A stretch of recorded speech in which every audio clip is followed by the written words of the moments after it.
السلام علیکم ګرانو مینوالو، امید لرم چې تاسو ټول به روغ جوړ وي او د ژوند په مزو کې به وي. عزتمندو نی ویډیو کې درته هر کله ویم عزتمندو ډیر افسوسناک دردناک واقعیا چې څو ورځې مخکې راغلی مفتی سردار علي حقانی هغه په در ادم خیل کې په یو اکسیډنټ کې شهید شوی او د غینه بعد مختلف علما دغه کور ته لاړل او د مفتی صاحب باری مختلف بیانات ورکړل. د دې په وجه باندې د پښتو مشهور د ډرامو مشهور اکټر اسماعیل شاهی د مفتی سردار علي حقانی صاحب مبارک بیان ورکړی دی او د مفتی صاحب د مرګ مکمل حقیقت ښکارا مرګرو ویډیو کې تاسو ته خایو چې د مفتی صاحب باره کې اسماعیل شاهی چې کوم د پښتو ډرامو اداکار دی هغه څه خبره ویډیو کتونه مخکې ک تاسو زمونږ په د روشنی کلیک چینل کې نوی وای نو زمونږ چینل د سره ضرور سبسکرایب کړئ چې زمونږ کومه معلوماتي ویډیو ورځي چې هغه تاسو ته زر تر زر درس او د دې سره د ټالی نشانه مو چې تاسو د تازه معلومات نه زر تر زر خبرې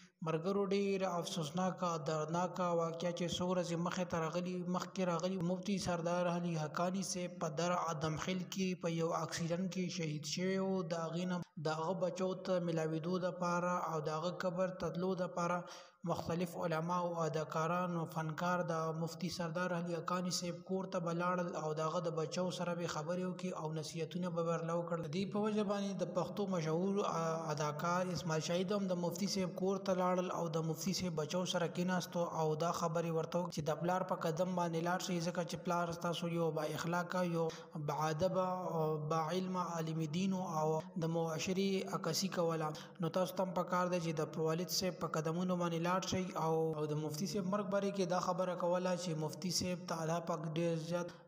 د خوشحالي ولا مرګ ورکو ځکه چې یو شهادت ورکو او د هر انسان و تمنا ده چې هر چاته شهادت ملاوي شي خدا هر چاته نه ملاوي یقینا چې مفتی صاحب ډیر خوش قسمت انسانو چې دته شهادت ملاوي شو. د دې لپاره مونږ ته ټول ته پدې باندې فخر پکار دی بچو ته دا خبره کوله او دې لپاره مونږ ته ویر میر او جړه نه دی مرګرو د اسماعیل شاهید خبرې وي چې د مفتی سردار علي حقانی صاحب د بچو سره امید لرم چې تاسو به زموږ ویډیو ضرور خوښوي. ډیره مننه، شکریہ.